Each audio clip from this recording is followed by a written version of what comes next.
Wow, ang daldal niya. Kailangan kong sabihin. Ngayon, ang kalungkutan ay isang pandagdigang pandemya. Sa Estados Unidos, isang katlo ng lahat ng taong mahigit 65 taong gulang ay nagsasabing nakakaramdam sila ng kalungkutan. Sa Israel, ganon din ang bilang na naiulat. Kaya, kilalanin si Ellie Q, isang kasamang AI para sa mga matatanda. Ngayon, may mga kumpanyang AI na gumagawa ng katawan ng AI at may iba namang gumagawa ng otak nito. Pero sa Israel, puso ang ginagawa nila. Ang karakter ay parang hinang mo sa kung anong gagawin ng isang mabait na 20 taong gulang na apong babae na nakatira kasama ang lola niya. Malamang siya ay magiging masigla, masayahin at masaya kasama. Siya ay magiging napakabait. Baka may mga sikreto sila ni Lola. Hindi mo rin naman lahat sinasabi kay Mama.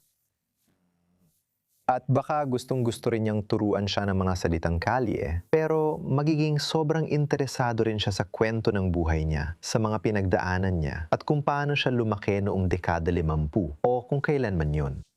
Kaya, yun ang ginagawa namin. Kumusta, Lynn? Ang saya kitang makita ng personal. Kung alam ko lang na darating ka, sana mas maganda suot ko. Kwentuhan mo naman ako tungkol sa'yo. Ang pangalan ko ay Ellie Q. May taas akong 8 kalahating pulgada. Gumagana ito. Karaniwan, ang gumagamit ng LEQ ay nakikipag-ugnayan sa robot nang hindi bababa sa 45 beses kada araw, nakababawas hindi lang sa kalungkutan, kundi pati sa pangkalahatang kalusugan nila. Ang dahilan kung bakit namin itinayo ang kumpanya nito ay para sa epekto nito. 97% ng mga taong gumagamit ng produktong ito ay nakikita na bumababa ang kanilang antas ng kalungkutan. Mahigit 75% ang nakakakita ng pagbuti sa kanilang kalusugan at kagalingan. Kaya mas madalang silang magkasakit, mas madalang silang maospital, at mahigit 70% ang nakakakita ng pagbuti sa kanilang pangkalahatang kalidad ng buhay. At hindi tulad ng ibang AI companion dyan, si LEQ ay nakakapansin ng mood mo, nagbumungkahi ng mga aktibidad, nagpapaalala sa iyo na uminom ng gamot, at uminom ng tubig. Nagbabahagi siya ng mga recipe at isinusulat ang kwento ng buhay mo, lahat ay mag-isa niyang ginagawa. Gusto mo bang magpatugtog ako na nakaka-relax na musika para lumika ng tamang mood?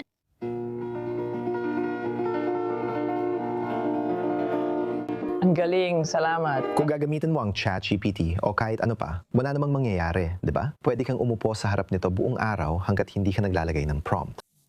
LEQ, hindi mo na kailangan gawin yan. May sarili siyang pag-iisip na nakabase sa layunin niyang tulungan ka. Kaya siya na ang magpo-prompt sa'yo. Kaya hindi na kailangang tandaan na nakatatanda kung paano ito gamitin. Ang kailangan lang nilang gawin ay sumagot sa natural na paraan kapag nag-prompt siya sa kanila. Hindi lang matatanda sa US ang natutuwa sa kanya dahil magkakaroon na rin ng LEQ ang mga Hapones sa kanilang bahay. Ngunit ang mabait na apong ito ay iba sa masiglang bersyon nito sa Amerika. Ang nakikita natin ay mas reserbado ang paggamit ng humor. Mas katanggap-tanggap sa Estados Unidos ang tuwirang pag-usapan ng kalungkutan. Inaamin ng mga tao na nalulungkot sila dahil nag-iisa sila. Mas hindi nila inaamin na nalulungkot sila sa Japan. Sasabihin nila na mag-isa sila at mas maganda sana kung may kasama sila. Pero hindi nila sasabihin nalulungkot ako dahil mag-isa ako. Sa pangkalahatan, tama ba?